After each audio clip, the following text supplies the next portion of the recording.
السلام علیکم، میں ہوں ثناء اللہ فاروقی اور آپ دیکھ رہے ہیں اسلام اینڈ سوسائٹی۔ امید کرتا ہوں آپ لوگ اچھے ہوں گے۔ آج ہم ایک نئے ٹاپک کے ساتھ حاضر ہوئے۔ آج کا جو ہمارا ٹاپک ہے وہ ہے طلاق اور دوسرا جو ہے نا خلا۔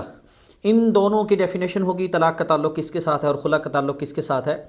یا ایھا النبی اذا طلقتم النساء فطلقوهن لعدتهن واحصوا العدہ۔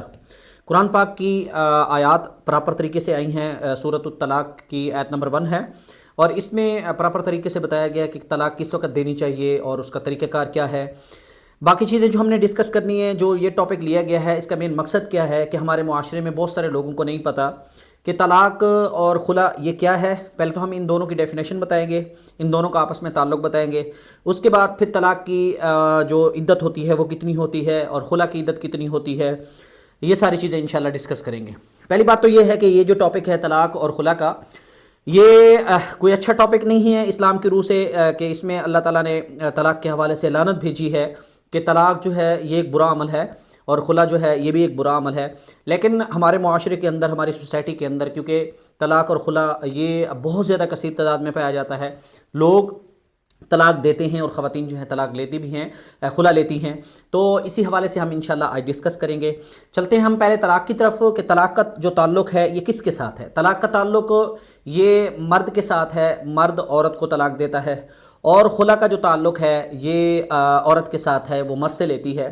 ہم اس کو پراپر طریقے سے ڈیفائن کرتے ہیں کہ ایک مرد ہے، وہ نکاح کرتا ہے، نکاح کرنے کے بعد وہ پھر دو صورتیں ہیں آگے، یا تو رخصتی ہوتی ہے مرد اور عورت کی، یا پھر رخصتی نہیں ہوتی۔ بعض اوقات ایسا ہمارے معاشرے میں آپ نے دیکھا ہوگا، بہت سارے لوگ ایسے ہیں جو نکاح کر لیتے ہیں، بچپن میں بعض اوقات نکاح کیا جاتا ہے، جب بلوغت کو پہنچتے ہیں تو دونوں میں نکاح کر دیا جاتا ہے، لیکن شادی کے وقت تک کا جو سپیس ہوتا ہے وہ کافی زیادہ ہوتا ہے، 2 سال 1 سال۔ تو بعض اوقات مسائل کی وجہ سے ان دونوں میں دراڑ پیدا ہو جاتی ہے، تو ان کی وجہ سے کیا ہے، لڑکا جو ہے وہ لڑکی کو طلاق دے دیتا ہے۔ ابھی ان کی شادی نہیں ہوئی، رخصتی نہیں ہوئی، اس سے پہلے طلاق ہو گئی ہے، تو اس کے بارے میں اسلام یہ حکم دیتا ہے کہ ان دونوں کے درمیان کوئی عدت نہیں ہے۔ ہاں، اس پر حق مہر ہے اور وہ آدھا ہے، 50% حق مہر دینا پڑے گا۔ مینس کہ انہوں نے نکاح کے وقت جو ہے حق مہر طے کیا تھا کہ 10,000 یا 20,000 جو ہے حق مہر طے ہوا، جتنا حق مہر طے ہوا اس کا 50% جو ہے وہ طلاق کے وقت جو ہے مرد کو عورت کو دینا ہوتا ہے، کہ مرد پر لازم ہوتا ہے کہ وہ عورت کو ادا کرے۔ اب آگے کا کیا حکم ہے جب طلاق ہو جائے؟ آگے کا حکم یہ ہے کہ ایسی عورت کے جس کی ابھی رخصتی نہیں ہوئی تھی، اس سے پہلے نکاح کے بعد طلاق ہو گئی، تو اب یہ عورت جو ہے وہ دوسری جگہ پہ نکاح کرنا چاہے تو کر سکتی ہے، اس کے لیے جائز ہے۔ اور رہی بات کہ دوسری صورت اس کی کیا ہے، دوسری صورت یہ ہے کہ ایک آدمی نے عورت کو طلاق دی ہے، اور یہ ایسی عورت ہے کہ ان دونوں کے آپس میں شادی ہو چکی تھی، 1 سال گزرا، 2 سال یا کئی سال گزر گیا یا کچھ وقت گزر گیا، اور رخصتی کے بعد جا کے اگر طلاق دی جاتی ہے، شادی کے بعد جا کے طلاق دی جاتی ہے، تو کہتے ہیں ایسی طلاق پہ عورت کو بھی عدت گزارنی ہوتی ہے، اور مرد کے لیے تو پرمیشن ہے کہ وہ آلریڈی اسلام میں اس کے لیے جائز ہے کہ وہ 4 شادی کر سکتا ہے، لیکن عورت کے لیے حکم الگ ہے کہ عورت جو ہے وہ اس پر عدت 3 ماہ 10 دن جو ہے وہ عدت گزارے گی، اس کے بعد جا کے کیا کرے گی، دوسری جگہ نکاح کر سکتی ہے۔ اور مرد پر کیا لازم ہے؟ مرد پر لازم ہے کہ اگر ان کی دونوں کی رخصتی ہو گئی ہے، اب اس کے بعد مرد نے کیا کرنا ہے، مرد کو چاہیے کہ مرد جو ہے وہ اس کو حق مہر پورا ادا کرے گا، وہ شادی کے وقت ہی ادا ہو جاتا ہے، تو شادی رخصتی کے بعد اگر طلاق ہوتی ہے تو اس پر پورا حق مہر ہوتا ہے، اور عورت جو ہے وہ اپنی عدت گزارے گی 3 ماہ 10 دن، اس کے بعد پھر جا کے دوسری جگہ نکاح کر سکتی ہے۔ یہ تو تھا طلاق۔ اور دوسرا ہے خلا۔ خلا کی ڈیفینیشن کیا ہے، خلا کس طریقے سے آتا ہے، اور عورت کے ساتھ اس کو لازم کیوں کیا گیا ہے، آخر عورت کے ساتھ اس کا کیا تعلق ہے۔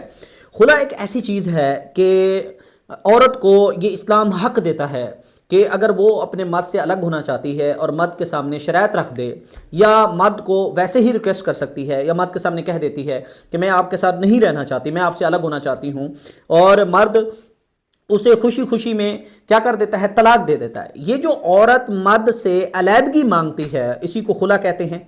اور بعض اوقات ایسا بھی ہوتا ہے کہ خلا جو ہے یہ عورت جب مرد سے علیحدگی اختیار کرنے کے لیے اس سے الگ ہونا چاہتی ہے، ریکویسٹ کرتی ہے، تو بعض اوقات اس خلا کے درمیان کچھ شرائط بھی رکھی جاتی ہیں۔ مثلاً میں اتنے پیسوں کے عوض آپ سے الگ ہونا چاہتی ہوں، یا یہ ہے کہ میں وراثت میں سے کچھ نہیں لینا چاہتی، میں آپ سے الگ ہونا چاہتی ہوں، یا بعض اوقات کوئی شرائط بھی نہیں ہوتی لیکن آپس میں نہ بن آنے کی وجہ سے ان دونوں میں کیا ہو جاتی ہے، وہ علیحدگی ہو جاتی ہے۔ اس کی میں آپ کو دین اسلام کی روح سے ایک مثال دیتا ہوں۔ آپ لوگوں نے سنا ہوگا کہ حضرت زید جو حضور پاک صلی اللہ علیہ وسلم کے متبنہ بیٹے تھے، منہ بولے بیٹے تھے، ان کی شادی ہوئی تھی حضور پاک صلی اللہ علیہ وسلم کی پھوپھی زاد بہن حضرت زینب سے۔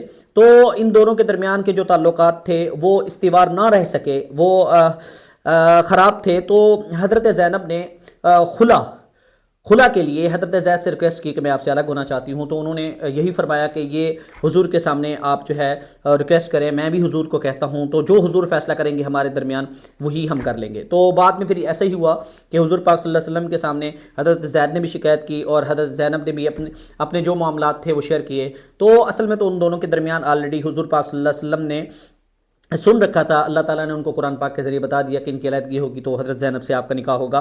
بہرحال یہ خلا اور طلاق۔ اب ہم مین چیز کی طرف آتے ہیں جو ہمارا مین ٹاپک تھا کہ یہ جو طلاق اور خلا ہے، کیا یہ طلاق اور خلا یہ دونوں چیزیں اسلام میں اس کا کیا مقام ہے، اور اسلام نے اس کو کس حد تک جو ہے برا عمل کہا ہے۔ دیکھیں قرآن پاک کے اندر بے شمار جگہ پہ یہی فرمایا گیا ہے کہ طلاق جو ہے یہ انسان کے لیے بدبختی کی علامت ہوتی ہے، اور طلاق بہت سارے گھروں کو جاڑ دیتی ہے۔ اور آپ لوگوں نے ہمارے معاشرے میں بھی دیکھا ہے کہ بہت سارے ایسے گھر کے جن میں طلاق ہوتی ہیں تو بعض اوقات بچوں کا فیوچر جو ہے وہ سارے کا سارا خراب ہو جاتا ہے۔ بعض اوقات اس معاملات سے دو خاندان ایک دوسرے کے دشمن بن جاتے ہیں، بعض اوقات دو فیملیاں جو ہیں وہ آپس میں لڑائی جھگڑا اور فسادات پہ اتر آتی ہیں۔ اب دیکھیں ذرا میں مین ٹاپک کی طرف آتا ہوں آگے۔ اصل میں ہمارا مقصد کیا ہے؟ یہ جو طلاق اور خلا ہے، اگر طلاق اور خلا کے بعد عدت گزارنے کے بعد میاں بیوی دونوں جو ہیں، کیونکہ وہ اب ان دونوں کا رشتہ جو ہے میاں بیوی والا نہیں رہا، اگر وہ الگ ہو کے کوئی اور رشتہ بسانا چاہتے ہیں، کسی اور کے ساتھ رشتہ بسانا چاہتے ہیں تو وہ بسا سکتے ہیں عدت کے بعد۔ اور جب وہ عورت جو ہے وہ جس نے پہلے خامن سے طلاق لے رکھی ہے، وہ عورت عدت گزارنے کے بعد کسی اور مرد سے نکاح کر لیتی ہے، شادی کرتی ہے، اور اس پر وہ رضامند ہے اور وہ مرد بھی رضامند ہے، تو اب ان معاملات میں دوسرے لوگوں کو نہیں چاہیے کہ وہ انٹرفیئر کریں، بلکہ ان دونوں کی زندگی کو گزارنے میں ان کی مدد کریں۔ اگر وہ دونوں آپس کے رشتوں میں خوش ہیں تو اس پر دوسرے لوگوں کو نہیں چاہیے کہ وہ ان کے معاملات میں دخل اندازی کریں، بلکہ رشتہ یہ اسلام کی طرف سے طے ہوتا ہے، یہ ایجاب و قبول کے ساتھ طے ہوتا ہے۔ جب دونوں میاں بیوی خوش ہیں تو یہ ان کے رشتے کی خوبصورتی اور بحالی کا سب سے بڑا ذریعہ ہے۔ اور آج کا ہمارا ٹاپک امید کرتا ہوں کہ آپ کو اچھا لگا ہوگا۔ اس طرح اسلام کے حوالے سے مختلف ٹاپک پہ انشاءاللہ یہ ڈسکس ہوتی رہے گی، جنرل نالج ملتا رہے گا۔ امید کرتا ہوں آپ لوگ ہمارے ساتھ جڑے رہیں گے۔ جزاک اللہ، اللہ حافظ۔